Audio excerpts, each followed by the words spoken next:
Hello again, my lovelies. It's been too long, I have to say.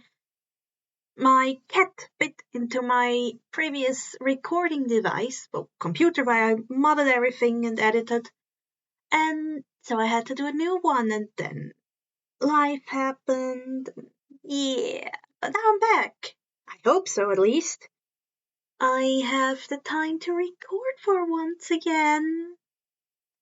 And today, we shall be back with a classic that is loved by everyone by our universal Stoat. Check them out on AO3. Midoriya's a god. So saith the news. Chapter 7. All Might being a cryptid. All Might walked into the teacher's lounge to see the other teachers watching a screen, all wincing in unison. Once closer, Yagi can see young Midoriya completely decimating two people in ropes. A ripped jab here, being thrown against the tree there, and an abnormal number of animalistic growls coming off of his successor. How did those two get on UA property? Yagi asked, upset from his lack of knowledge. Everyone else in the room full body flinched away from the former number one hero. They weren't used to Yagi being stealthy. His bigger form was difficult to hide, and he was unintentionally loud because buff Yagi weighs a ton. Now though, in his thin form, people never really heard him walking behind them. To the staff, it was like having two erasure heads popping out of nowhere. Yagi being like a weird friendly alternative. We aren't entirely sure. However, we are investigating any possible damages to our border walls. Besides the one that Midoriya made.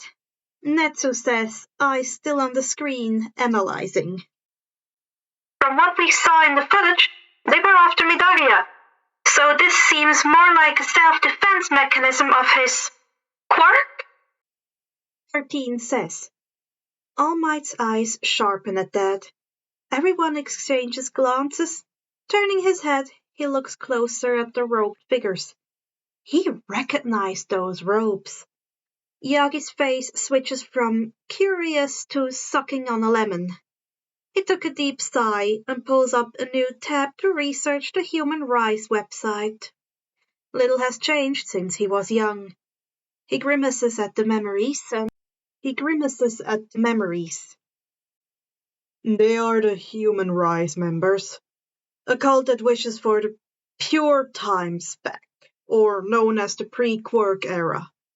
I've dealt with them before. Based off recent events, they have set their sight on young Midoriya as some sort of chosen one. Yagi explains matter-of-factly. And you notice how? Flood asks. When I was younger, I was a false negative, so I didn't know my quirk until high school. They saw me similarly, but I've managed to avoid them.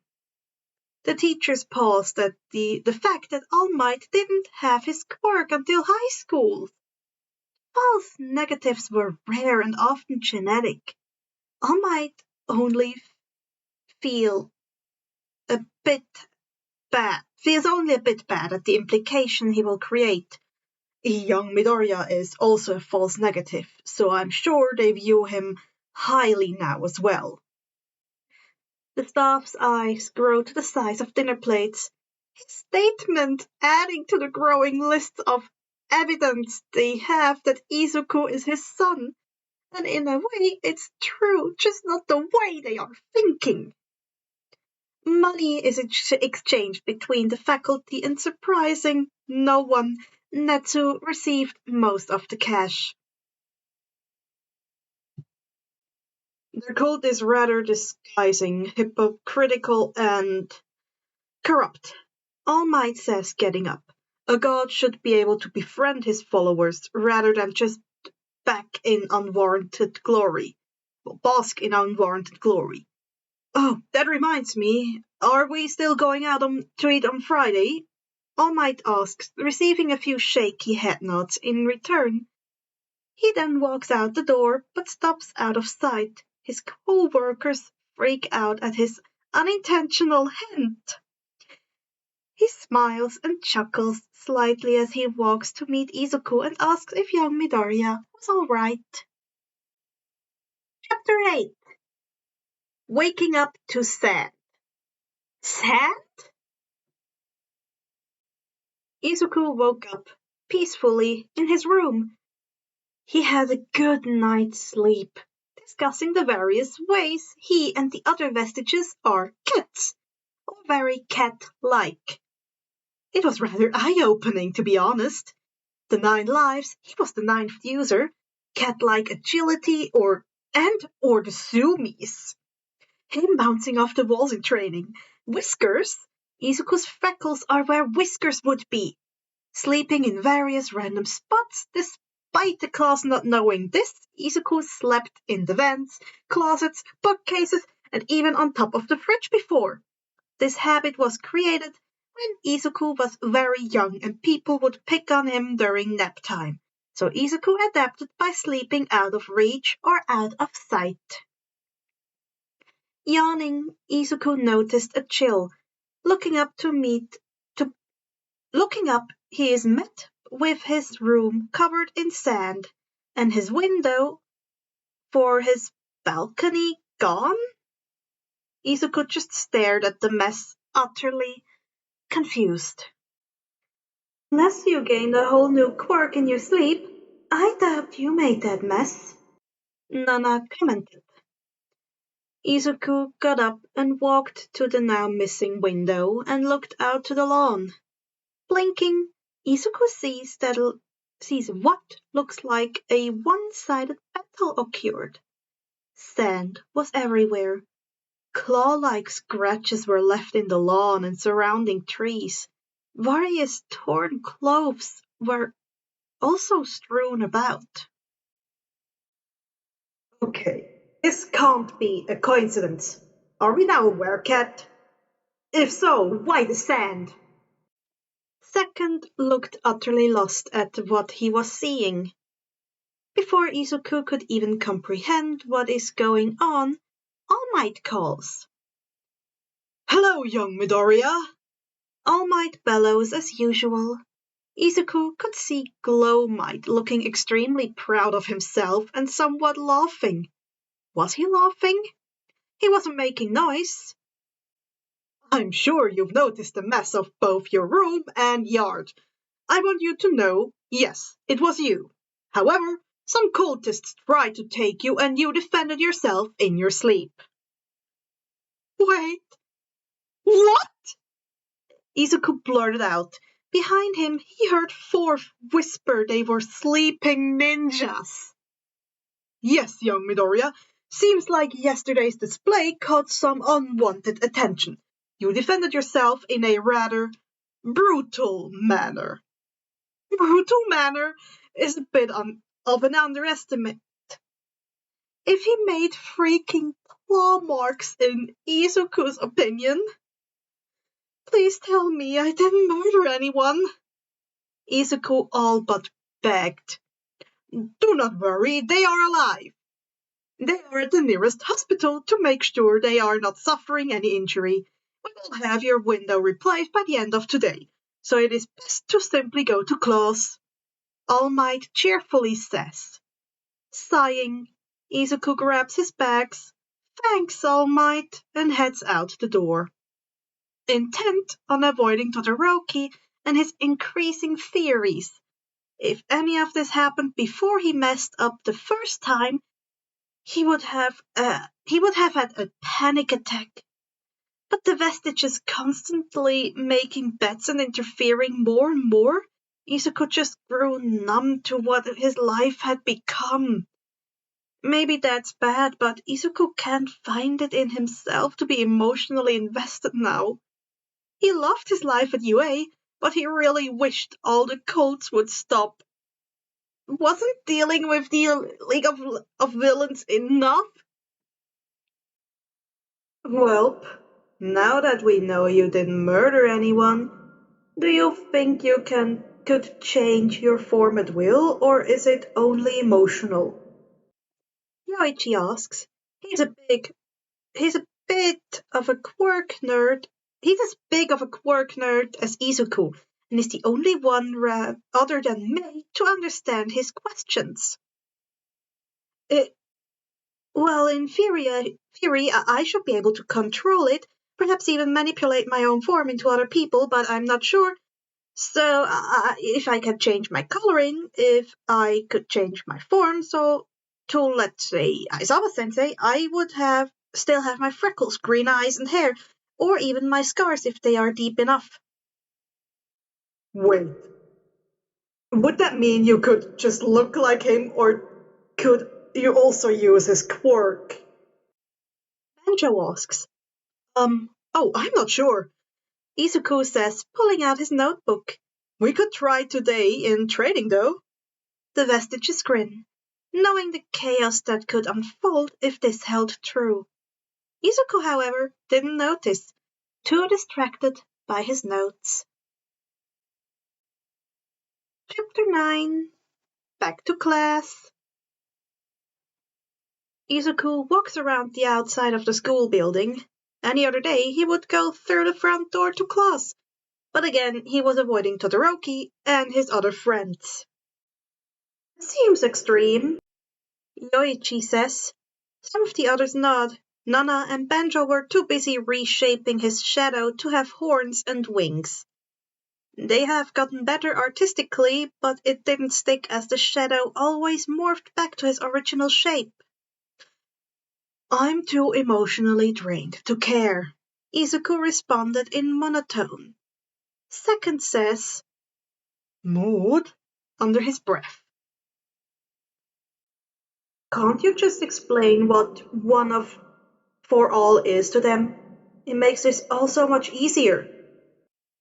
Fourth asks, that is actually a good point.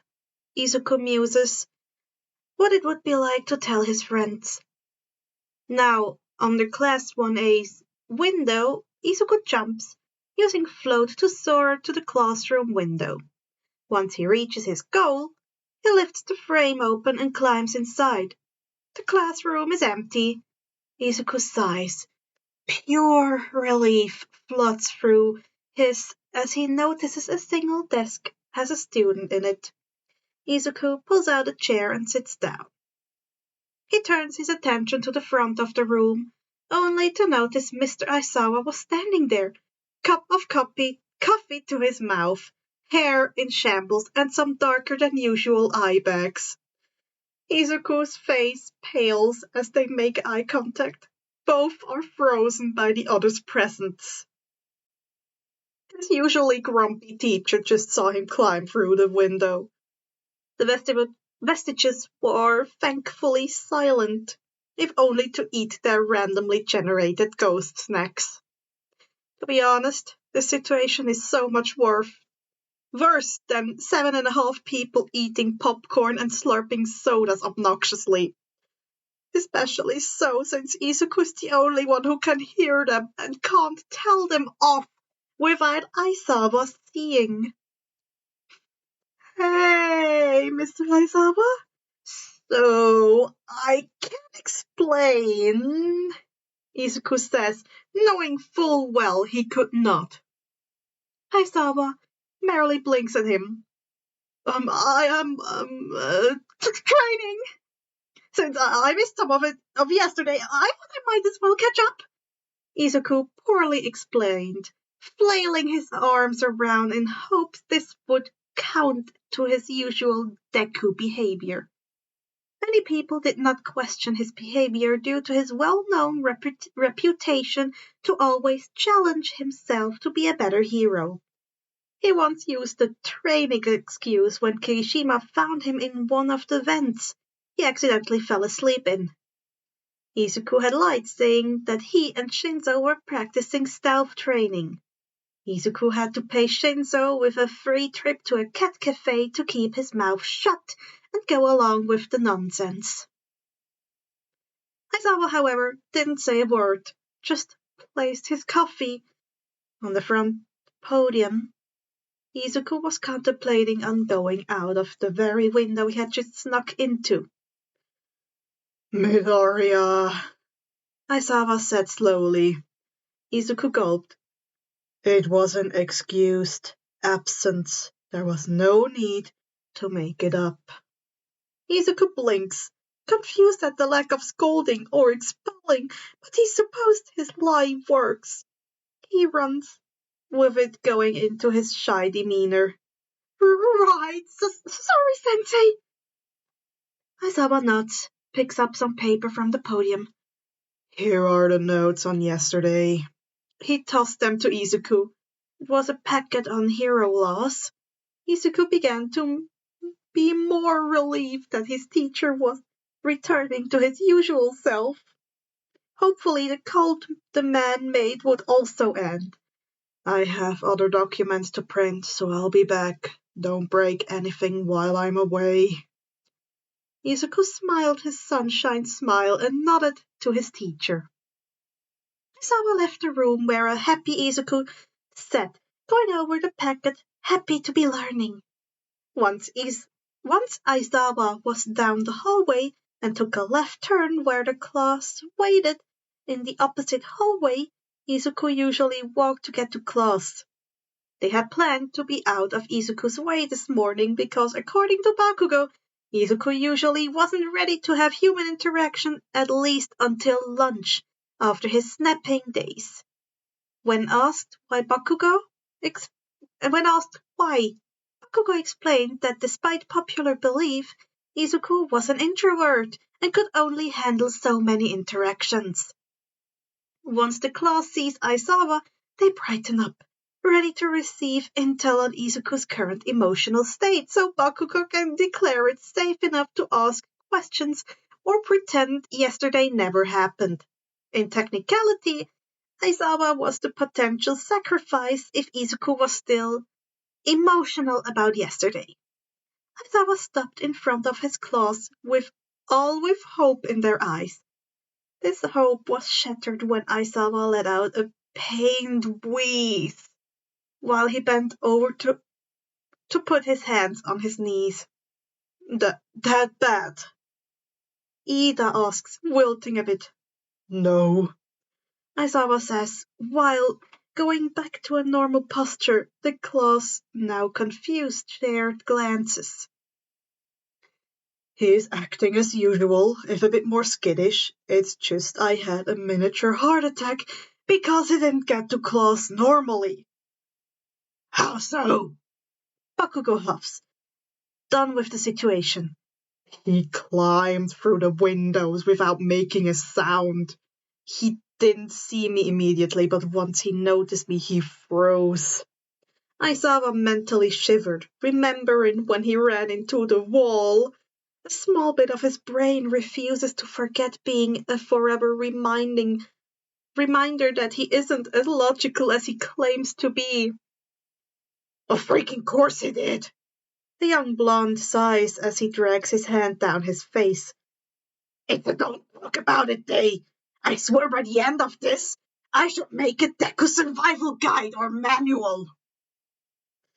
The class begins to walk to class, ready to ignore yesterday's events. Aizawa continues his way to the staff lounge to retrieve his already printed copies. Hopefully, today will be uneventful.